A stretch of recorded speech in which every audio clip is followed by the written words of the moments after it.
saya Nuraini dari PAUD 2C UIN 1 Tulungagung. Di sini saya akan memenuhi tugas ujian akhir semester yang diampu oleh Ibu Nanda Istiqomah. Simak terus videonya teman-teman.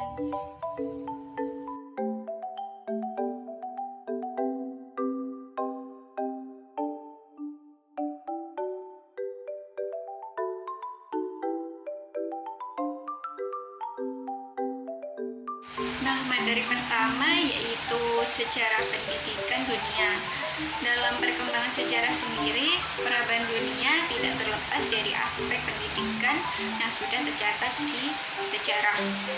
Dalam pendidikan setiap zaman dan setiap daerah tentu memiliki karakteristik yang berbeda.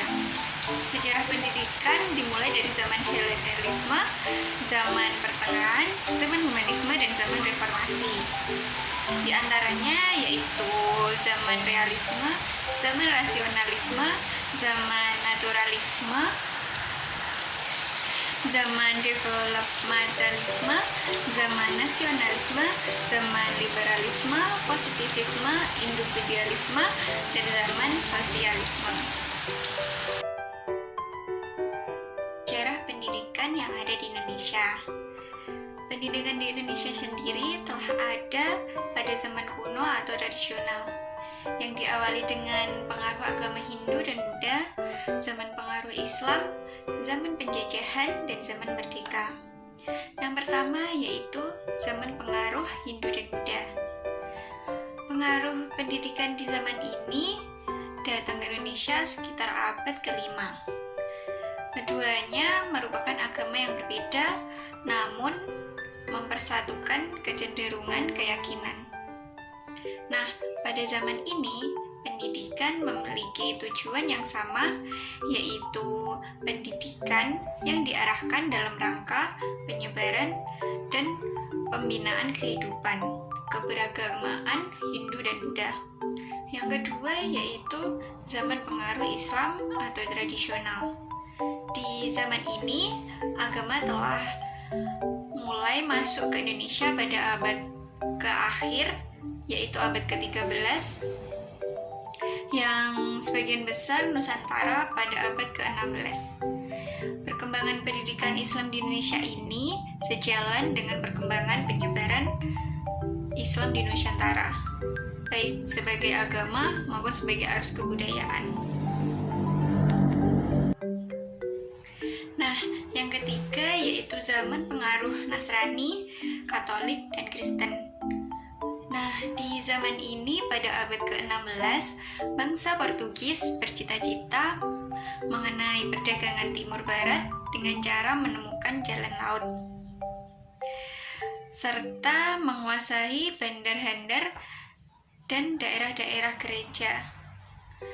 Namun, kekuasaan Portugis ini melemah akibat peperangan dengan raja-raja di Indonesia, dan akhirnya dilenyapkan oleh Belanda pada tahun 1605. Sedangkan pengaruh Kristen berasal dari orang-orang Belanda sendiri yang datang pertama kali tahun 1596. Yang keempat yaitu zaman kolonial Belanda. Belanda ini memperkuat dan mempersenjata untuk menjadikan benteng pada zaman VOC. Nah, yang terakhir yaitu zaman kolonial Jepang.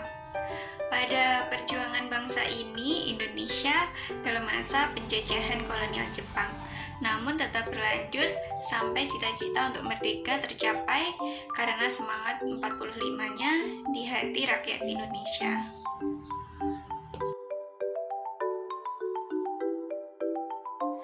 Materi selanjutnya yaitu landasan historis kependidikan di Indonesia.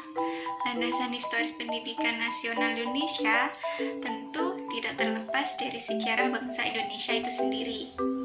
Maka bangsa Indonesia terbentuk melalui suatu proses sejarah yang cukup panjang sejak zaman Kerajaan Kutai, Sriwijaya, Majapahit, sampai datangnya bangsa lain yang menjajah serta menguasai bangsa Indonesia.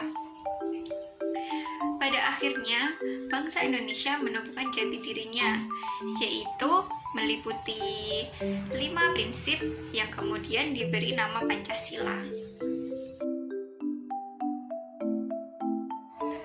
Nah, materi terakhir yaitu implikasi sejarah terhadap konsep pendidikan Indonesia. Landasan pendidikan adalah landasan filosofi, sosiologis, dan kultural yang sangat memegang peranan penting dalam menentukan tujuan pendidikan. Ada beberapa implikasi landasan pendidikan, yaitu diantaranya implikasi religius, filosofi, dan sosiologis. Nah, sekian dari saya. Wassalamualaikum warahmatullahi wabarakatuh.